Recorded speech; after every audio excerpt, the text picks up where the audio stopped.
Okay, so 32 looks worse than what it is. It does have some calculus in it, but it's nothing you can't figure out. Okay, first of all, this one, because you're like, this one's really hard to picture, so you just kind of have to play with it a little bit. It might be skippable, but if you're in calculus, it totally shouldn't be. Suppose, but even if you're not, it's kind of easy to figure out. Suppose that the potential energy of a particle constrained to move along the x-axis, right? So it's got to move this way.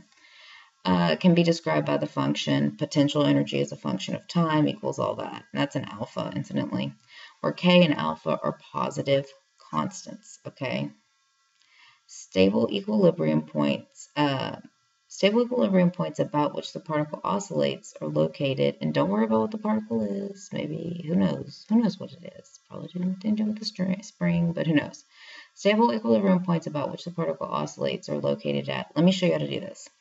Okay, first of all, equilibrium. What does that mean? That means forces. That means your net force is 0. Your forces are balanced, right?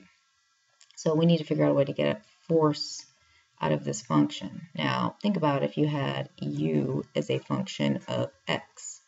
Actually, I guess that one could go that way. U as a function of x.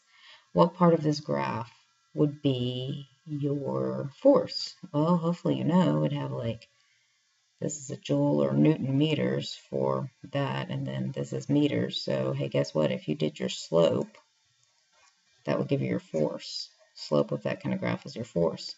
So the way you do a slope, and I will tell you this involves calculus. Anytime you see something that's kind of functiony like this, try calculus. Sometimes it's a trick, but usually it's not. So we did du, dx, and yeah, calculus people, that's supposed to look funny to you, but that's okay. And then again, you're only going to use your power rule. That's it. Just you're going to, on multiple choice, you're going to use power rule. You don't have time for anything else. So it'd be 2 times 1/2, so that's 1, right? 1 k x, that would be 2 minus 1, so that's just 1kx, right?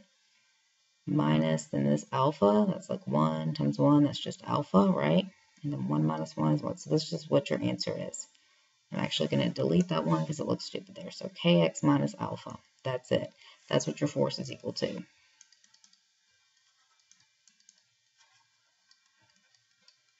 Okay, well, when they're in equilibrium, that means force needs to be 0.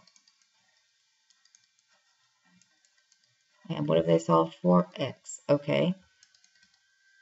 So let's do that. That would be like alpha equals kx divided by k. I'm going to scratch that out. So x equals alpha over k. So your answer is B. Okay, so hopefully not as bad as you thought. All right, so now let's look at 33. A ball of mass m falls vertically and hits the floor with initial speed of v0. Okay, so let's make your floor negative and your up positive, okay? So, or no, that's not v0, that's vi. Okay, and then it rebounds with a speed of vf, right? Not saying it's elastic collision or whatever, we could use impulse. So vf, right? So vf is in the positive direction, vi is the negative. Okay, so wants to know the impulse. Now, if you recall, impulse is just change in momentum, which is just mass, change in velocity. Whoops. Change in velocity. So I'm going to break that down a little bit more to help you catch the trick. Mass, that would mean velocity final minus velocity initial. So now let's plug in.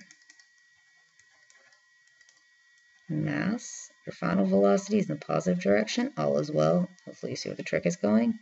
This is in the negative, so minus negative is positive. So your answer is C.